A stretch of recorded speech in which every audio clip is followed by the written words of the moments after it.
Here is a 2024 Volkswagen Atlas SEL in opal white pearl over Titan black Vienna leather. Everything has been refreshed, including the engine. No more VR6 option, and it's going to tweak the horsepower for the 2.0 liter four-cylinder turbo because you're getting 34 more horsepower than the prior gen. I'm Anthony from Hawkeye Rides. In the front gets the IQ lighting, adaptive LED headlights, and daytime runnings. It's a C structure that integrates into the horizontal chrome bars that go into the Volkswagen emblem and illuminated badge. A light bar that's going to go across the top and chrome going around the bottom. On the lower bumper, if you want it to look more sporty, you either go to the Cross Sport or the R line. All of them are going to have 8 inches of clearance, and you're getting satin aluminum that's going to run in the center with the front parking sensors. Comparing this to the Honda Pilot refresh here, it's going to look a little bit more bold. It's not going to be as flush in the front, so you get a little bit more of a dynamic look. And going against a Subaru Ascent, this is going to be a little bit longer and the clearance will not be as much. They do offer a Peak Edition, which will give us some black aesthetics through the exterior. It's going to make it look more rugged, similar to a Trail Sport. 20-inch wheels, multi-spoke, with an optional 21-inch wheel, the same brakes, length, and wheelbase as the prior gen. Underneath the hood is a 2.0 liter four-cylinder turbocharged, 269 horsepower, 273 pound-feet of torque, paired to an 8-speed Tiptronic automatic transmission, achieving 19 mpgs for the city and 25 mpgs for the highway, which is 1 mpg less than the Cross Sport, but you're getting more seating. You can have up to 7 seats in the Atlas. On the side, you get it blacked out when you get to the Peak Edition, and the lower rocker will get a little bit more aggressive. LED turn signals that are integrated side view mirrors. And as for the competitors, with this engine option, you're getting 11 pound-feet of torque more than the V6 Honda Pilot. It's going to have less horsepower. Going against Subaru, you're going to have 4 pound-feet of torque less, but this is going to have more horsepower. And going against the Toyota Highlander, this is going to have 10 pound-feet of torque more than their new turbocharged 4-cylinder, all of which this is going to be towing 5,000 pounds max towing capabilities, which is the same as the VR6 engine that has been discontinued. 15 pound-feet of torque more than last year's Turbo 4, and in the rear, it's the elegant box look, but it has been refreshed with the twist. LED taillights that integrate into a light bar going into the Volkswagen badging. Atlas going to be in the chrome, very similar to last year, but the lower, you're going to have the matte black with the chrome aesthetics for the dual exhaust outlet look, which keep that performance alive with the traditional look to the rear, even though the exhaust is tucked underneath. Power liftgate going into 20.6 cubic feet behind the third row. You're going to get some storage nooks on both sides underneath the floor, an area for the privacy cover, and a spare tire with some storage underneath. Split fold the third row at a 50-50 split, increasing cargo to over 55 cubic feet, and here's that 12 volt to make it a little bit more accessible. Split fold the captain seats, and that will increase cargo to 96.8 with an optional bench for the 7-seater. This is the new turbocharged engine that replaces all of them. Let's go inside, start it up so you can hear that exhaust horn.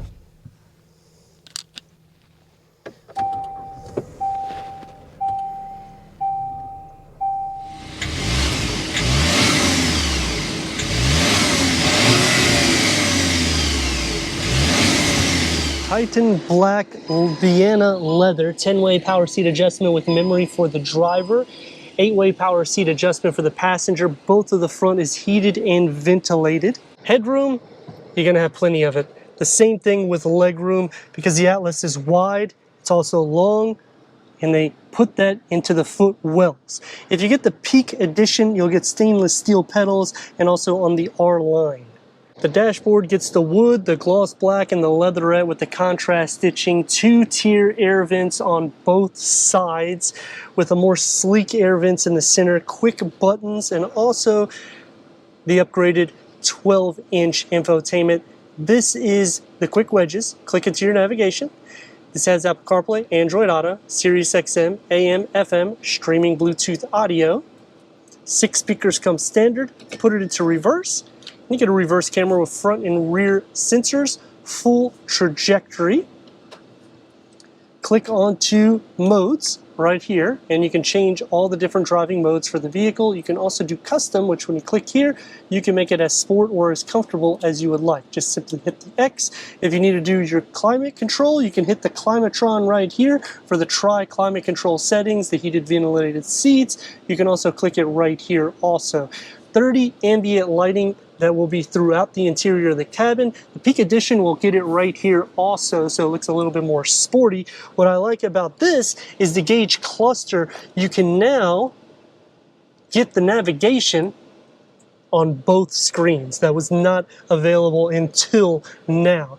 Heads-up display, auto-dimming rear view mirror, and a pano moonroof. Everything is touch. So just touch for the lighting, slide your finger for the pano moonroof to open up. In the center, also been refreshed, opening up into a wireless charging pad, storage, USB, the gloss black with the rocker to put it into drive or reverse, and the new key fob that is designed from the ID4. I like it. It has a little bit more weight. It's not really plastic. It looks elegant.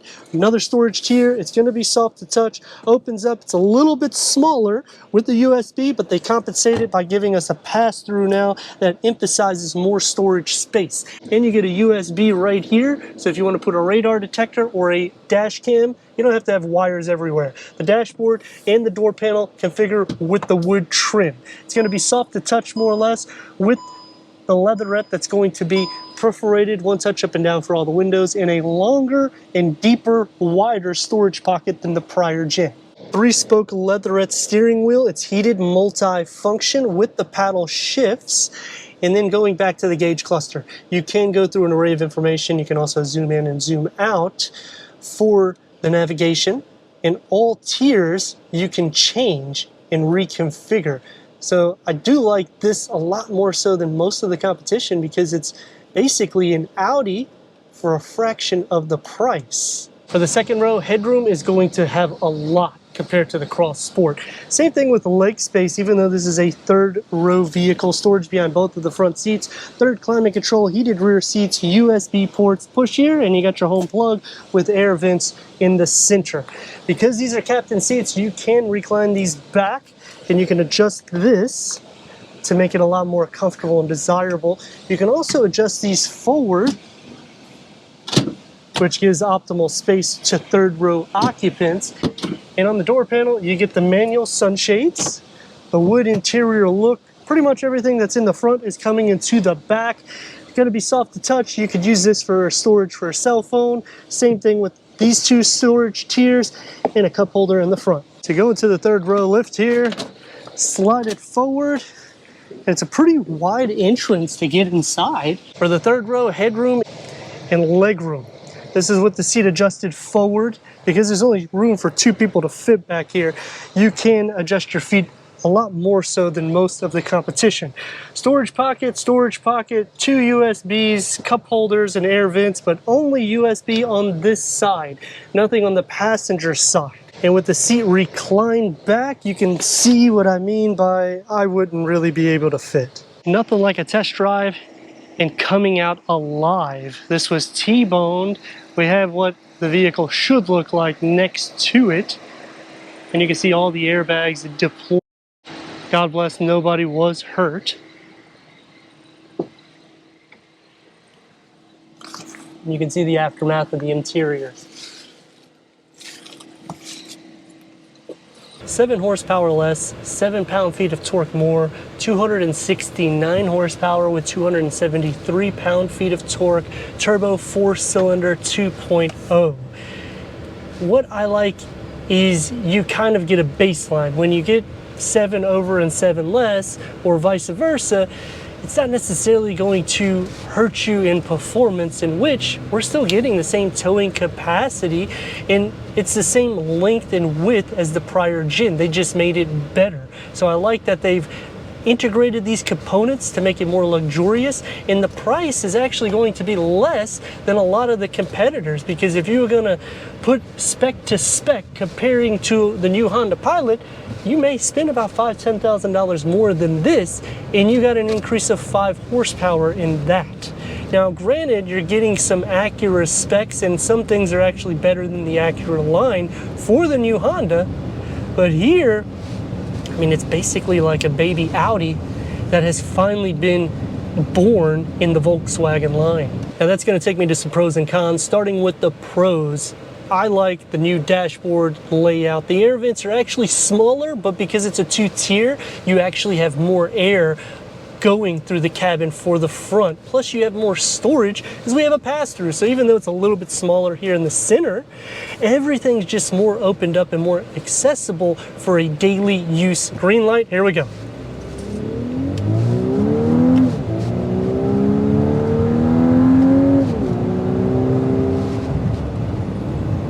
It's not a significant difference from the VR6. I would say you feel pretty similar. The engine noise is going to sound more like a 4-cylinder, but you would expect that. The sound deadening isn't bad because they went with 20-inch wheels. You're going to hear some of the road noise. It's a box on wheels, so let's face that. It's definitely wide, and it does project that in the exterior and interior. So it's not hard to drive. Maneuverability is light because the steering is very artificial. So I think they did a pretty decent job with giving some more power, especially if you're comparing it to the 2.0 4-cylinder turbo last year. 34 horsepower more, 15 pound-feet of torque more. This is definitely more of a gym than that, in which this is the only option, which takes me to a con. When you get to the Cross Sport, I would have liked to see maybe a more sporty engine option and maybe more of the Chrome Delete. When you come into the Atlas, I like that you get the Peak Edition because you're going to get some badges and aesthetics, and it's also going to make it look rugged. However, they should still give an option to blacken out all of the chrome for the exterior, especially when you get into an R line. I like the center cluster, how it has been tweaked. The rocker really makes it look luxurious, but the push to park, sometimes, obviously owning it for a little while, you're not gonna do it, but you can easily turn off the vehicle because the push button start is right above it. For the car to be motivated, it's gonna be about 2.5 RPMs. I like the quick tabs because I can just click on the fly, changing the dynamics or safety features, or even the climate control for all of the occupants. Try climate control setting, that is a nice touch. Vienna leather seats, also a good blend, but it's only in the first and second row. The third row, you're getting a leatherette. I like that we have the 12-inch screen that's derived from the ID4, and it's less glitch. It's a lot more quick and precise. I kind of wish they did that with the ID4 because there's still a little bit of glitch to it. Only 30 ambient colors, which I get it, because when you get into Audi, you're getting over 60 ambient colors. So why would you want to buy the Audi if you can get pretty much everything in the Volkswagen? And it's a deal when you're thinking about the two differences, because you're going to spend about $10,000 to $20,000 more to option the Audi third row or Q7, in which this is going to have better leg room for the third row occupants and also headroom. And when you're comparing it against the Cross Sport, this is going to be better for the center seat for headroom. Legroom is going to be about the same, but the Cross Sport gives you just a touch more because it's only 2 rows. And as for comparable rivals going against the Subaru Ascent, it's going to be very tight for the third row. This is going to be more doable. Even for the second row, this is just a little bit longer, but it just gives you a lot more interior space, really, because it's more wide. It feels similar to the Honda Pilot in the width of the interior, but I just like the flow to this. It feels a little bit more luxury and upscale, where both of them are functional. Just, you want to have a blend of both. Turn radius, I know I had to beep the horn, people fall asleep at lights all the time, is going to get about 2 in a part lane. This is comfort.